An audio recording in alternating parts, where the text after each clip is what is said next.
নমস্কাৰ পুনৰ এবাৰ স্বাগতম জনাইছোঁ আপোনালোকক মোৰ ইউটিউব চেনেল প্ৰিপাৰেশ্যন ফৰ এক্সামলৈ।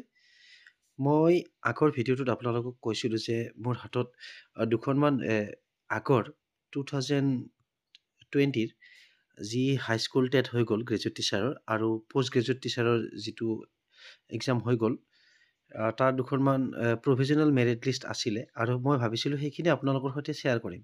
আৰু শ্বেয়াৰ কৰাৰ এই এটাই মানে উদ্দেশ্য যাতে কিবা এটা আইডিয়া কৰিব পাৰি, কাৰণ যিহেতু কাট অফৰ ওপৰত বহুত ভিডিঅ' দেখা পালোঁ, বহুতে কৈ আছে মই এতিয়ালৈ কোনো কাট অফৰ ভিডিঅ' দিয়া নাই। কাট অফটো তেনেকুৱা বস্তু নহয় যে ফিক্সকৈ ক'ব পাৰি ইমান যাব ইমান যাব।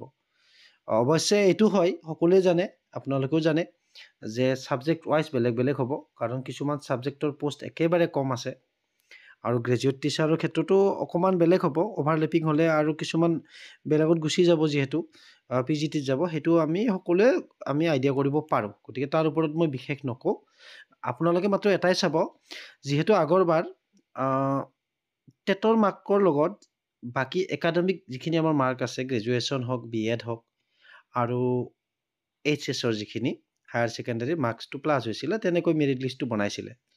টোটেল মাৰ্কছৰ ওপৰত ভিত্তি কৰি বেছি পোৱাজন মানে প্ৰথমত থাকিব, তাৰপিছতে নেক্সটজন হ'ব, তাৰপিছত আৰু নেক্সটজন, ঠিক তেনেকৈ।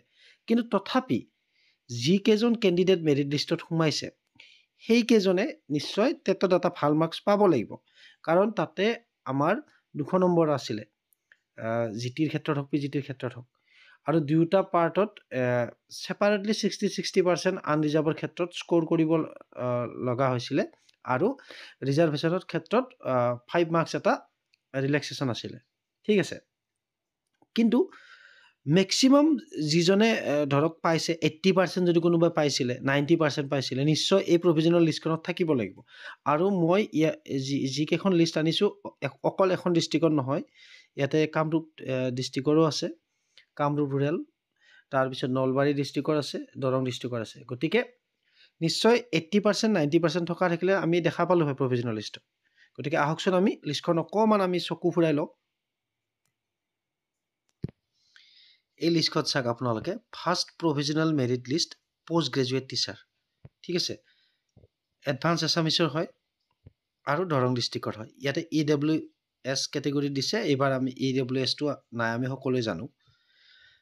ইয়াতে চাব, বাকীখিনিত আপোনালোকে ফ'কাছ কৰিব নালাগে, টেটৰ পাৰ্চেণ্টেজটো চাওক, 66, 65, 62, ঠিক আছে। একাডেমিকটো মিলাই 288 পাইছিলে প্ৰথমজনে, পইণ্টত মানে ইফাল সিফাল হৈছিলে, নেক্সটজনৰ 288 পাইছে। তাৰপিছত চাব EWSৰ ক্ষেত্ৰত গ'ল, OBCৰ ক্ষেত্ৰত চাওক, টেটৰ পাৰ্চেণ্টেজটো চাওক আপোনালোকে 60, 59। আৰু এই মেৰিট লিষ্টখন বেছি দীঘলীয়া নহয়, যিহেতু দৰং ডিষ্ট্ৰিক্টত আমি সকলোৱে জানো পোষ্ট কম আছিলে। SCৰ ক্ষেত্ৰত টেটত 58%, EWS এগেইন 66, OBCৰ ক্ষেত্ৰত চাওক আপোনালোকে 56, 59, 60, 55।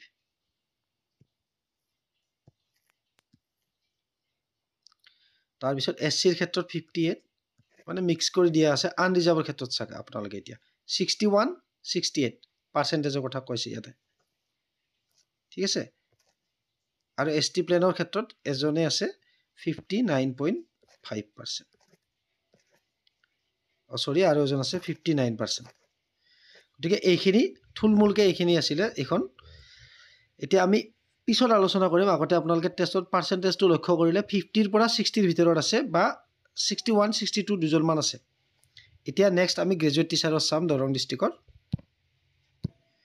এতিয়া এইখনলৈ মন কৰক আপোনালোকে, এইখন EWSৰ ক্ষেত্ৰত, আৰু EWSখিনি আপোনালোকে গম পাইছে, ইয়াতে মেক্সিমাম আনৰিজাৰ্ভৰ থাকে আৰু OBCৰো থাকে EWSৰ। এতিয়া বাৰু EWS নাই, হয়তো চেণ্ট্ৰেলৰ এক্সামত থাকিব পাৰে, কেটেগৰী দিয়াই আছে ইয়াতে EWS হ'লেও চাওকচোন, আনৰিজাৰ্ভ। গতিকে পাৰ্চেণ্টেজটো চাওক আপোনালোকে, এইখন দৰং ডিষ্ট্ৰিক্টৰ গ্ৰেজুৱেট টিচাৰ আৰ্টছৰ হয়, 60, 62, 71। এতিয়া 71জন আপোনালোকে ভাবিব পাৰে 2 নম্বৰত আছে, এইটো একাডেমিক মাৰ্কছটো বেছি আছে কাৰণে তেখেতৰ 62 পোৱাজনে ওপৰত আছে, ঠিক আছে। গতিকে 60ৰ পৰা আপোনালোকে এইখিনি চাওক, 71 এজন আছে, 71, বাকী 69, 69 বিল' 70 পাৰ্চেণ্টেজটো। তাৰপিছত আনৰিজাৰ্ভৰ ক্ষেত্ৰত এইখিনিয়ে EWSৰ আনৰিজাৰ্ভৰ 64 এইখিনি চাওক আপোনালোকে। মই স্ক্ৰল কৰি গৈ আছোঁ 60 69 70 এনেকুৱা ধৰণৰ 59 64 ঠিক প্ৰায় একেই 57 তাৰপিছত OBC পাম নিশ্চয় ASTP আছে ইয়াতে OBC আছে এইখিনি চাই লওক 63 63 57 56 SCৰ এইখিনি আছে 58ৰ পৰা 71 74 লৈকে গৈছে কিন্তু ইয়াতে চাওক আপোনালোকে এজনে পাইছে 80 লৈকে পাইছে সৰি এইটো হায়াৰ ছেকেণ্ডেৰী হয় ভুল হৈছিলে টেটত বেছি নাই 61 68 57 লৈকে পাইছে তাৰপিছত 58 61 55 57 এনেকুৱাই হয় ST প্লেনৰ ক্ষেত্ৰতো চাওক আপোনালোকে 56 57 58 তাৰপিছত এইখিনি দেখা পাইছে এতিয়া আনৰিজাৰ্ভৰ ক্ষেত্ৰত চাওক 79 মেক্সিমাম গৈছে 73 71 ঠিক আছে গতিকে আমি কি আইডিয়া কৰিব পাৰোঁ 79 আমি এজনে দেখা পালোঁ ইয়াতে 80% পোৱা ঠিক তেনেকৈ দেখা নাপালোঁ গতিকে খুব কম সংখ্যকে পাইছিলে ঠিক আছে এইখন দৰং ডিষ্ট্ৰিক্টৰ আছিলে এতিয়া নেক্সট এখন আমি কামৰূপ ডিষ্ট্ৰিক্টত চাই ল'ম তাৰপিছত আমি আলোচনা কৰিম ইয়াৰ ওপৰত এতিয়া চাব এখন গ্ৰেজুৱেট টিচাৰ ছায়েন্স কামৰূপ ৰুৰেলৰ ঠিক আছে এতিয়া চাব 65 আনৰিজাৰ্ভৰ EWSৰ 67 67 64 68 আছে এইবিলাক এইখন লিষ্টত আপোনালোকে চাওক ইয়াতেও টেটৰ পাৰ্চেণ্ট 65 67 64 68 ঠিক তেনেকৈ আছে 70 প্লাছ এতিয়ালৈকে দেখা নাই বাৰু এতিয়া এজন দেখা পালোঁ ইয়াতে 70 আছে বাকী আকৌ 71 64 70 খুব বেছি নাই 71ৰ হেৰিত এইখিনি 70 69 62 ঠিক আছে তাৰপিছত আনৰিজাৰ্ভৰ এইখিনি চাওক 66 66 60 67 64 70 63 62 61 62 70 গতিকে এইখিনি আছিলে আৰু টেটৰ পাৰ্চেণ্টেজটোৰ ওপৰত ডিপেণ্ড কৰা নাছিলে যিহেতু একাডেমিকটো প্লাছ হৈছিলে 67 79 আমি 79 এজন পাইছোঁ কিন্তু ইয়াতে OBCৰ ক্ষেত্ৰত 75 এজন আছে গতিকে থাকিবই দুই এজনে হায়েষ্ট নম্বৰ পাবই আমাৰ এইটো এক্সামতো TCR এক্সামটোতো আমাৰ পাবই 71 61 58 50 এইখিনি ঠিক আছে আৰু কামৰূপ আৰ্টছৰো আছে গ্ৰেজুৱেট টিচাৰ নলবাৰীৰো আছে গতিকে একেই হয় প্ৰায়খিনি মই চেক কৰিছোঁ 60ৰ পৰা 70 আৰু 70 প্লাছ দুই এজনহে আছে এতিয়া আমি মেইন টপিকলৈ আহোঁ এতিয়া চাব আপোনালোকে 79 আমি এজন পাইছিলোঁ 79 আমি এজন পাইছিলোঁ ঠিক আছে আৰু এজন পাইছিলোঁ 75 পাৰ্চেণ্টেজৰ কথা কৈছোঁ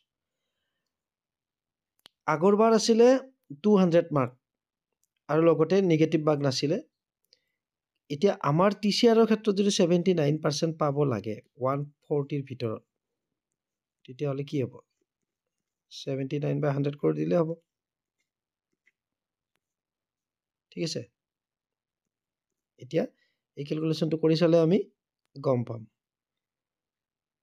110.6 এইখিনি হ'ব এইটো মই ক্যালকুলেটৰ কৰি চালো বাৰু এতিয়া ভাবি চাওক আপোনালোকে 79% পালে আৰু 75% পালে খুব বেছি এটা ডিফাৰেন্স নহয় 100 প্লাসত থাকিব লাগিব মই এইটো আৰু কৰি নাচাও গতিকে আপোনালোকে ভাবি চাওক এই এক্সামটোত 140 মাৰ্কছৰ আমাৰ যেটো এক্সাম হৈ গল GTPGT টেট কাম ডাইৰেক্ট ৰিক্ৰুটমেন্ট এক্সাম তাতে যদি আমি আগৰ লিষ্টৰ মেৰিট লিষ্টখনৰ মতে যদি 79% পোৱা জনে মেৰিট লিষ্টত আহিছে 110 প্লাস পাব লাগিব 79% পালে 75 পালে 100 প্লাস পাব লাগিব এতিয়া আপোনালোকে নিজে ভাবক 100 প্লাস যদিও আপোনালোকে নাজানে কোনে কিমান পাইছে কিন্তু ম্যাক্সিমামে জনাখিনিত 100 প্লাস খুব বেছি নাই পাব পাৰে, দুই এজনে পাব পাৰে। আৰু সেইখিনি হয়তো বিভিন্ন ছাবজেক্টত PGT-ৰ ক্ষেত্ৰত ডিভাইড হ'ব। ধৰক কোনোবা 10জনে পালে 10জন যে ইংৰাজীৰে হ'ব বা কেমেষ্ট্ৰিৰে হ'ব, মেথছৰে হ'ব, এছামিছৰে হ'ব, তেনেকুৱা নহয়, ডিভাইড হৈ যাব। গতিকে 60%ৰ ক্ষেত্ৰত আমি এতিয়া আহি যাওঁ। 140ৰ ক্ষেত্ৰত 140ৰ যদি আকৌ 60% পাব লাগে, যেনেকৈ আমি লিষ্টখনত দেখা পালোঁ, 60%ৰ ক্ষেত্ৰত হ'ব আমাৰ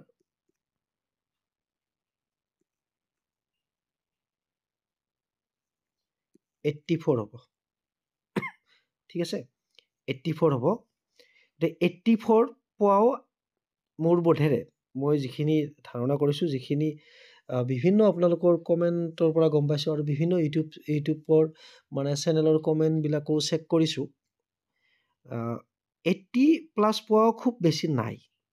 থাকিব পাৰে ইউটিউবত বা ছ'চিয়েল মিডিয়াত এক্টিভ নোহোৱা বহুত কেণ্ডিডেট থাকিব পাৰে, কিন্তু এটা ধাৰণা কৰি ল'ব পাৰি। আৰু মোৰ ধাৰণাটো হয়তো মই কাৰেক্ট বুলি কোৱা নাই, আপোনালোকৰ লগত মিলিছে নে নাই সেইটো আপোনালোকে কমেণ্ট বক্সত জনাব, কিন্তু 80+ পোৱাও খুব বেছি নাই। ঠিক আছে, এতিয়া ইয়াতে বহুতে ক'ব পাৰে যে আগৰ মেৰিট লিষ্টখনত একাডেমিকটো প্লাছ হৈছিলে, বাৰু হৈছিলে একাডেমিকটো প্লাছ।